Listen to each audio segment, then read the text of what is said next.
In this video, we're going to begin our in-depth look at Sibelius for notating complex modern music.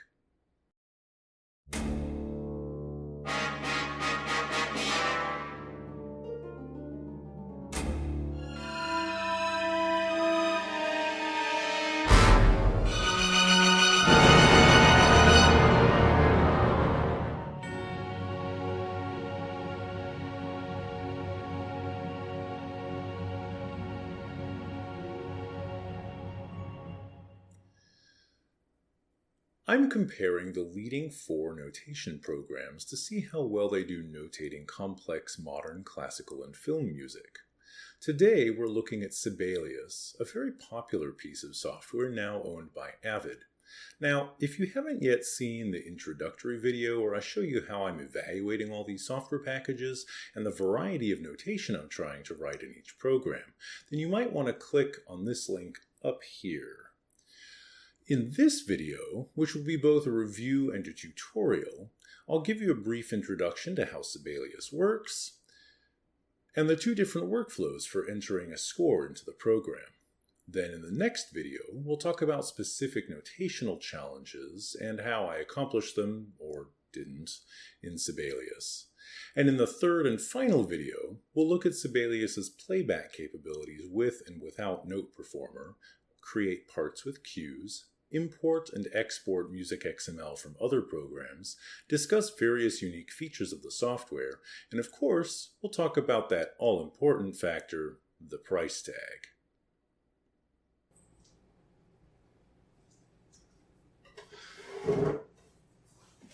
Don't y'all worry now, that may sound like a real boring video, but I'll be here helping Eric out putting this Sibelius software through its paces. And you would be? Pleased to meet you. I'm Billy. As in the kid? I ain't no kid, but I'm glad you know your Copeland. Maybe you do know a thing or two about classical music. And what are you doing here? Well, you said this video was a notation software showdown, and if there's a showdown, you bet that I'm gonna show up.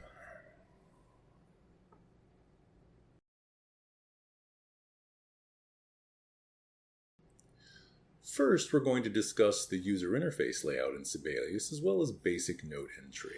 Now, if you already know all that stuff, I reckon you might want to skip to the next chapter of this video. Okay, yeah, I guess that makes sense. When you first launch Sibelius, you'll arrive at the welcome screen. I should mention that I'm using Sibelius Ultimate 2025.8, the latest version as of the filming of this video.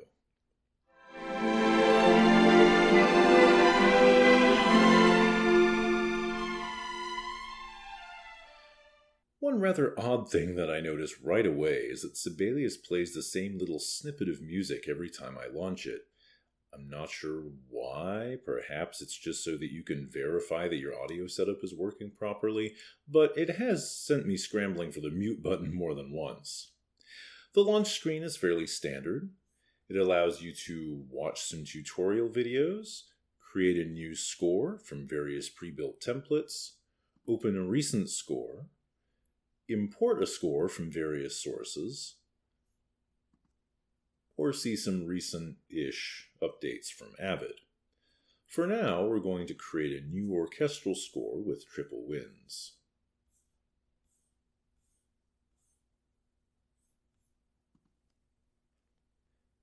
After entering a few initial parameters, like the initial tempo, title, and composer, we can get started.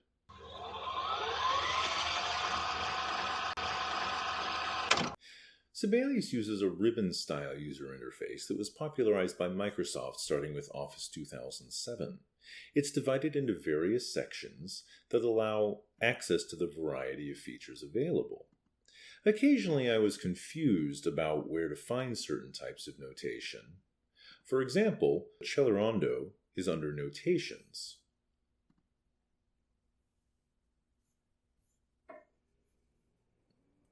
But a tempo is entered as text.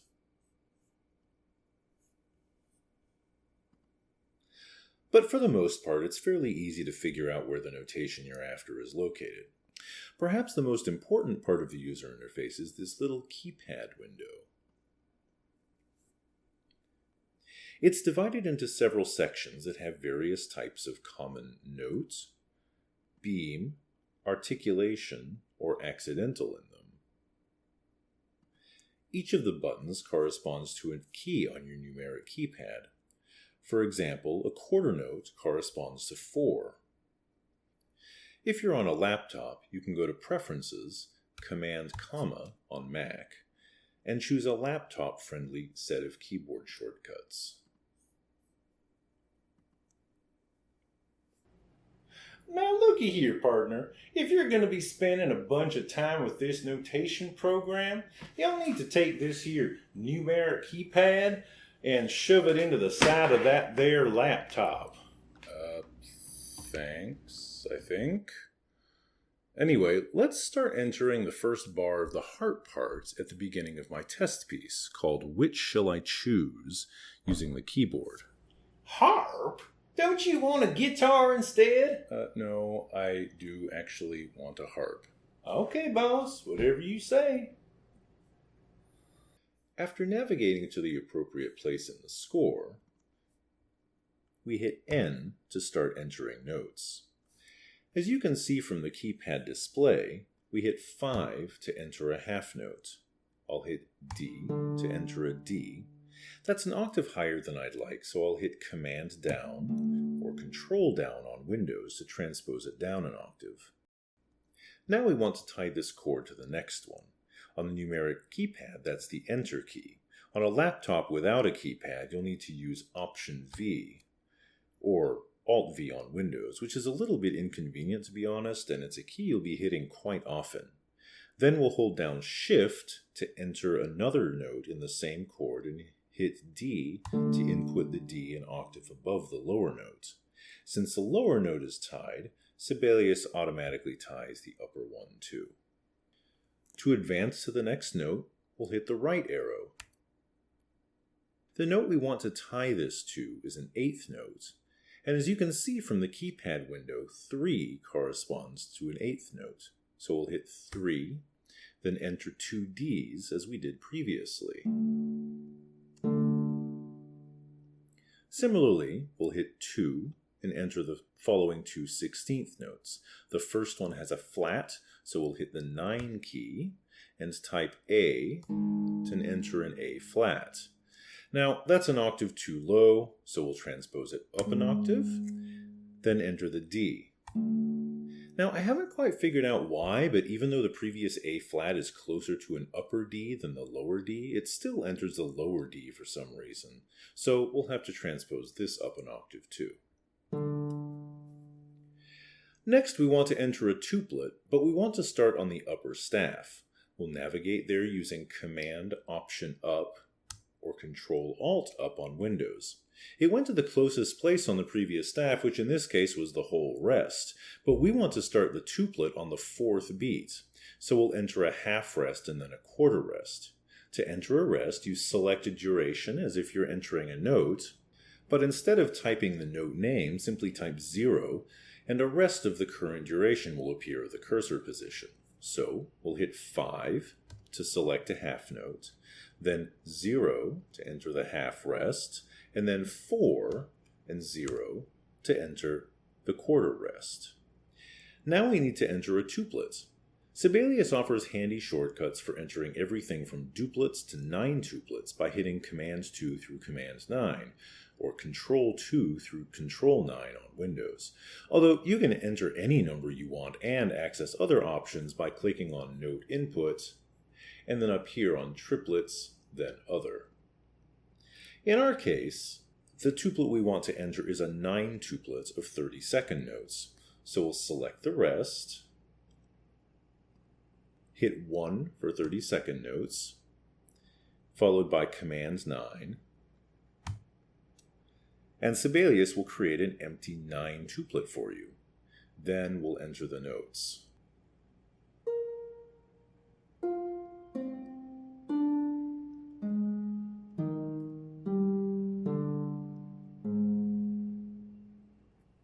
Now, a harpist would switch to the left hand for the second 3 notes, so let's move those to the lower staff.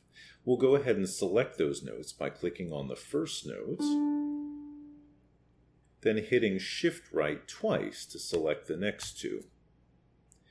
Then we'll hit Shift Command down or Control Shift down on Windows to move those to the lower staff.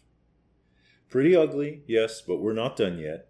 Those last 3 notes are way too low for the treble clef, so let's insert a bass clef. We'll click on the E flat, hit Q for clef, since the C key was already used to input the note C, and select the bass clef. For some reason, the clef goes after the note you select, not beforehand. These notes need a phrasing slur, so let's select all these notes and hit S for slur.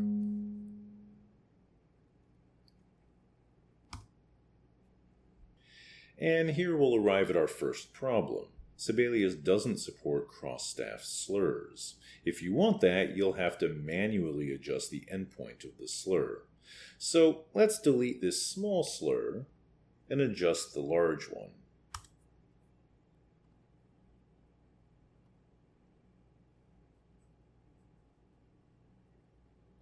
Oof.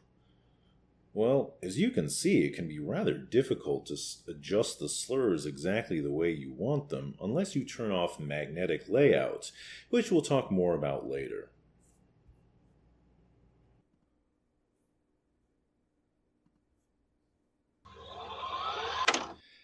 Now let's say we want to give these tuplets a little more room by widening the gap between these staves, which you can do by selecting the bottom staff and hitting Option down or Alt down on Windows, or Command Option down for larger adjustments. But you'll see that you have to go readjust all your cross-staff slurs afterwards. Hey, does this Sibelius thing support tablature for my guitar? Yes, it does. All the major notation programs support tablature. Alright, well, go on with your fancy schmancy harp thing then. Yeah, I'll do that. Let's add some dynamics. Interestingly, in Sibelius, dynamics are just text. To enter forte at the beginning of the harp part, we hit Command E for expression, or Control E on Windows, then keep holding down Command or Control on Windows and type the letter F. This is actually a free-form text field, so if we wanted, we could hit Command F for forte, then release the Command key and type crescendo, and at least in theory, Sibelius would play that back exactly how we want. We'll talk more about that during our video on playback. Regardless, this is pretty cool. It means that entering things like sempre fortissimo, or piano subito, or even SFZP is super easy and doesn't require any special support from the program. However, I should point out that since Command Z or Control Z on Windows already means undo, you have to hit Command Option Shift Z or Control Alt Shift Z on Windows to enter the Z character, which is a real finger twister. Happily, I don't find myself using Z's too often, so it doesn't tend to be an issue in practice. To enter a hairpin, we'll simply select the notes we want to put the hairpin underneath, and then hit H for hairpin. To enter a diminuendo, we'll do the same thing, and hit Shift H.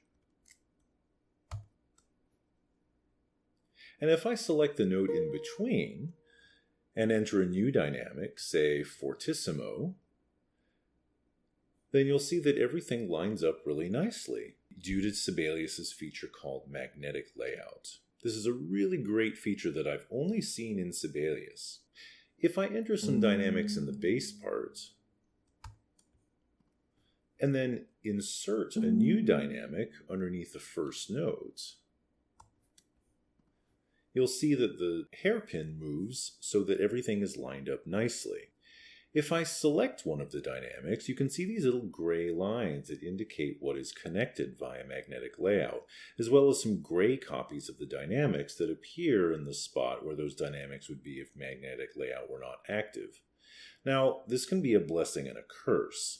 Let's add an ottava bassa mark in here, because this first note is supposed to be an octave lower than it actually is. I can do this by going into Notations, then selecting Octave Down from the list of lines. Well, that didn't work how I wanted. You can see from the little gray copy of it that Sibelius wanted to put the marking right below the notes, but Magnetic Layout pushed it below the dynamics. Happily, we can fix this by selecting the dynamics and moving them down or up by hitting Command Down. Now, the problem here is that our staves are really huge, and if we add more notes, we just won't be able to fit everything on the page. Now, we could adjust this, but instead, let me show you a neat feature of Sibelius. We haven't yet added our baritone part, so let's do that. We'll hit I to access the instruments screen. Hey now, a baritone ain't no instrument. Well, it could be if you're talking about a baritone horn. Yeah, but you ain't, are you? Okay, well, Sibelius puts singers on the instrument screen too. So we'll go to the singers and select solo baritone. Alternatively, we can search for baritone in the search bar and select the correct instrument. Singer. Yes. Once we hit Add to Score, Sibelius will put it in the correct spot in score order. Then, once we hit OK, Sibelius shows us this pop-up indicating that it can make everything fit by reducing the size of the staves. We'll hit Yes, and when we go back to the layout portion of the ribbon, we'll see that it has decreased the staff size to 4.5 millimeters. Are you done yet? You've been prattling on, and you still ain't hardly got none of the notes entered. Well, I would have gone faster, except for... never mind. I think we're going to move on to talking about the workflow now anyway. About time.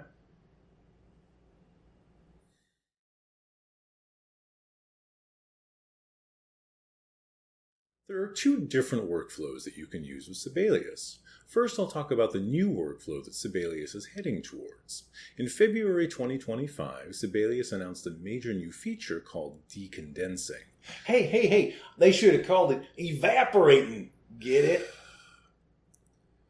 To demonstrate decondensing, I'll load up a copy of my actual finished score for my test piece, Which Shall I Choose?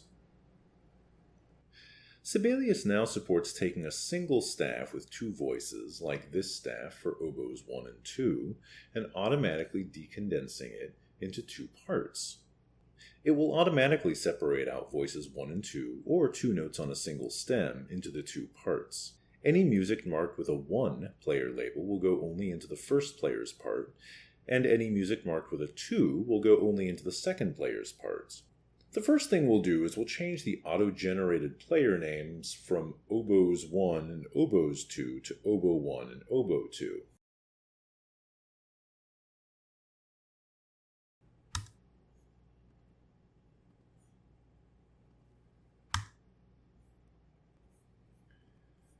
Now, if we look at oboe 1's part, you'll see that it's only showing the top line, which is exactly what we want. However, oboe 2's part is completely empty, even though there's clearly a second oboe line in the full score. Why is that? Well, that's because Sibelius doesn't know that this part, which was for only player 1, has ended. We can fix that by putting some text in here that says play, or tutti if you prefer.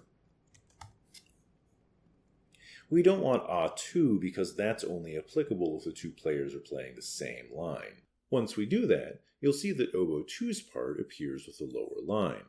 Now, there are still a couple of fixes we need to make. First, the notes are all squished in oboe 2. To fix that, we can select them all, go into the Appearance menu, and press Reset Note Spacing. Much better. Next, we don't really want this play text showing up in the parts or the score. It's purely instructions for Sibelius's decondensing engine. So if we put a tilde in front of it, Sibelius will automatically hide it. Don't worry, it's not completely gone.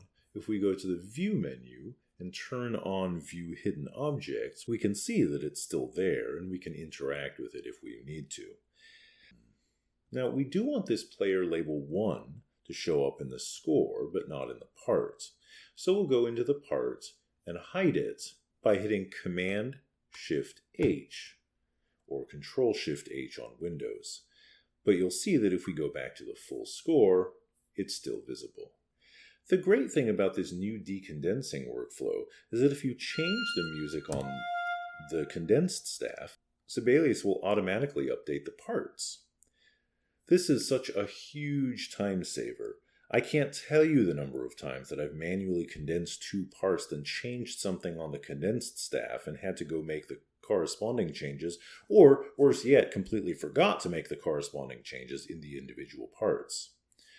Unfortunately, there are a number of problems with decondensing as it stands right now. Some of these problems could easily be fixed in a new version of Sibelius, but some of them are more fundamental, and I don't see a good way to address them at all.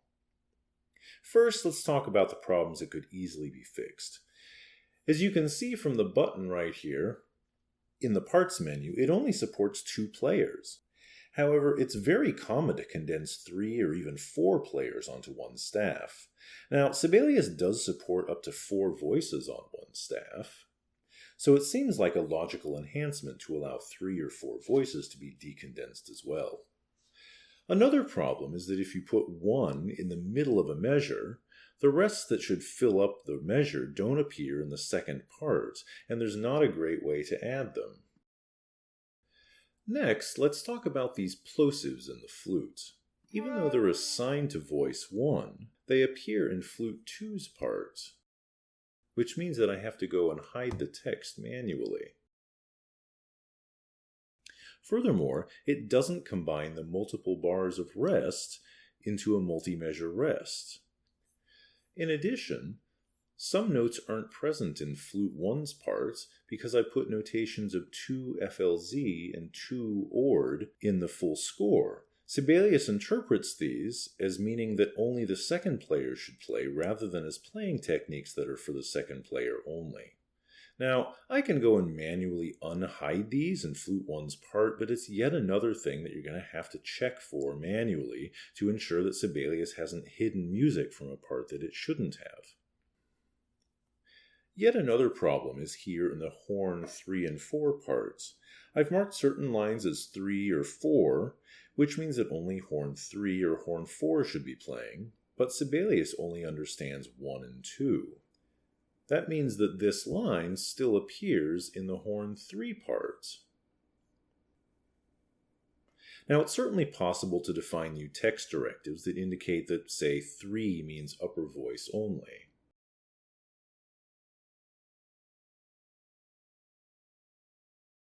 But the problem is, what do I do for the trumpets 2 and 3 staff here, where 2 should really mean upper voice only and 3 should mean lower voice only? Now let's talk a little about the more fundamental problems with this approach.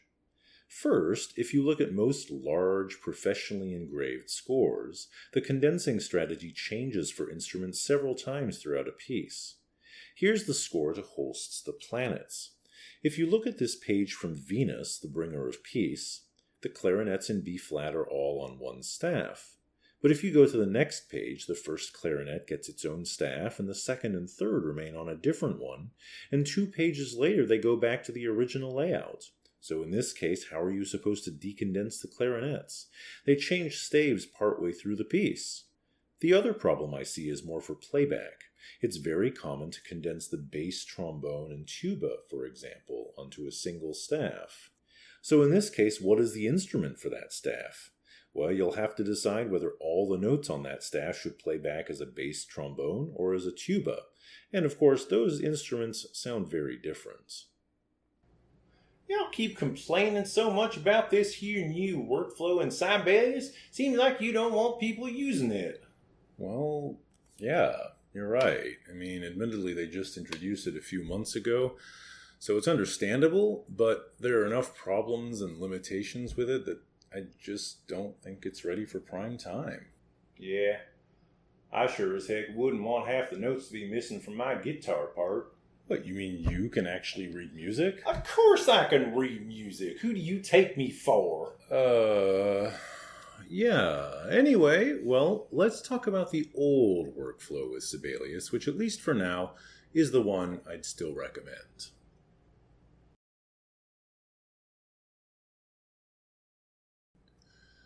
The basic idea behind this workflow, and honestly the workflow in most notation programs, is that you start out by putting every part in its own staff.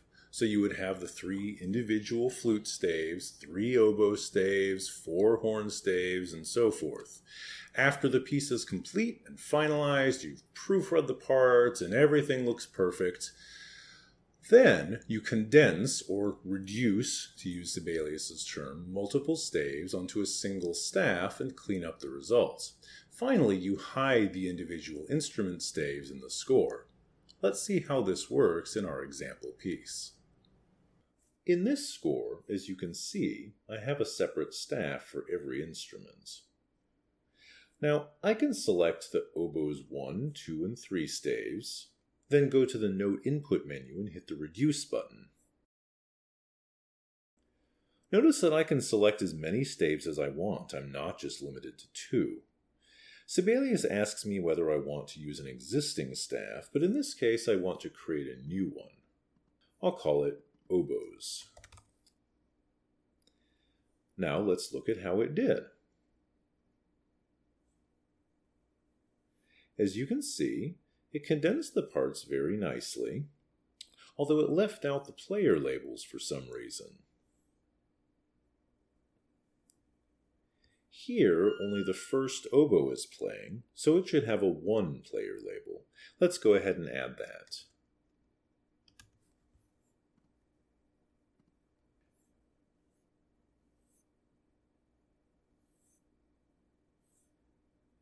And then over here, only the first and second oboes are playing, so let's mark this 1, 2.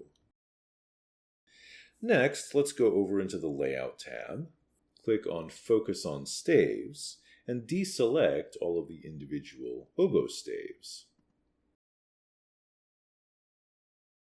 Now, as you can see, only the single reduced oboe staff is visible in our score, which is exactly what we want. Finally, we'll turn off playback for the condensed staff by hitting M to bring up the mixer, then muting the new staff.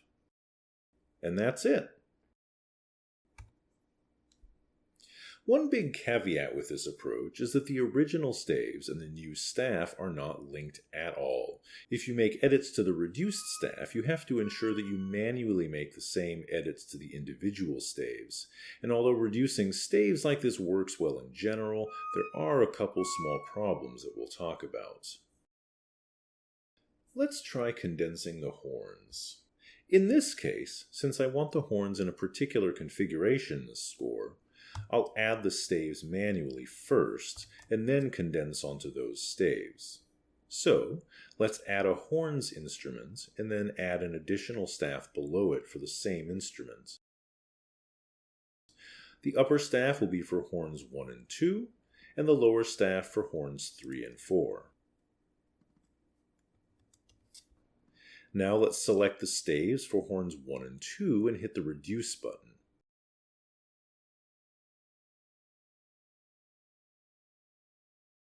This time we'll select Use Existing Staff as Destination, and then the upper staff that we just created. Likewise, we'll select the staves for horns 3 and 4 and reduce them onto the lower staff.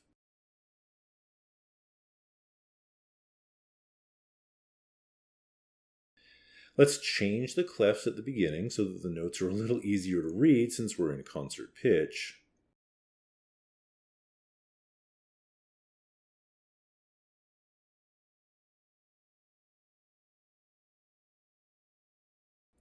We could hide the individual horn staves, but instead, let's compare the music in the condensed staves to the original and see how well it did. In the first 3 bars, it did a great job. It not only combined the same rhythms onto the same set of stems, it also combined the dynamics. If I select one of these fortes and move it around a little, you can see that there isn't another copy hiding behind it. Same with the consort text. However, we start to run into problems in bar 8. Since we had different dynamics in horns 1 and 2, we would expect to see horn 1's dynamics above the staff and horn 2's dynamics below. But unfortunately, they coincide, resulting in horn 2's dynamics cutting off horn 1. In addition, on the lower staff, horn 3 is playing alone, but the player label, which Sibelius did insert, says 1 and not 3. That's because Sibelius assumes every time you condense staves that the original players are 1, 2, 3, and so forth, rather than using some label based on the player name. In addition, this sends a sword is only for player 1, so it should read 1 sends a sword. It's also in a weird place despite magnetic layout, whereas it was sensibly placed on the original staff. If we move ahead a little more, we see yet more weirdness. Here in bars 11 to 12, the upper staff looks okay, except that the sends a sword should apply only to player 2, and there are still some overlapping dynamics. But horns 3 and 4 have some definite problems. In bar 11, only the third horn should play the upper notes, but there's no player label, and then there's this odd slur that's overlapping the other slur. What Sibelius really should have done is to put the lower part in voice 2 in bar 11 as it did in bar 12. So let's fix this by doing exactly that.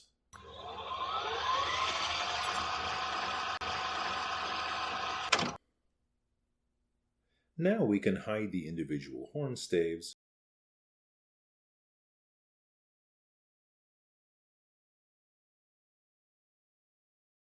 and there we have it, a nice condensed horn section.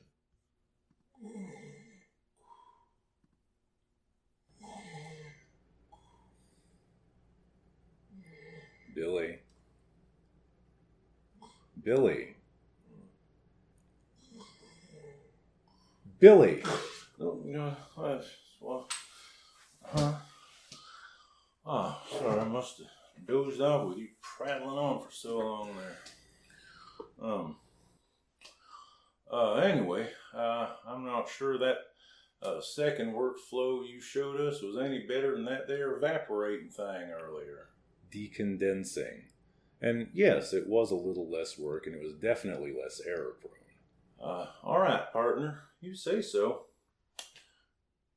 Anyway, I'm dozing off here, so why don't we call it a day? Yeah, sounds like a plan. In our next video, we'll discuss how to accomplish all the notational challenges in this piece using Sibelius. Wait, are you about to do that there YouTuber like and subscribe thing? Well, yeah, I am actually.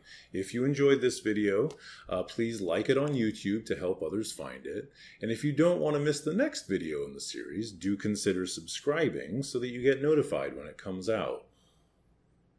What? Nothing. Well, until next time, have a good one.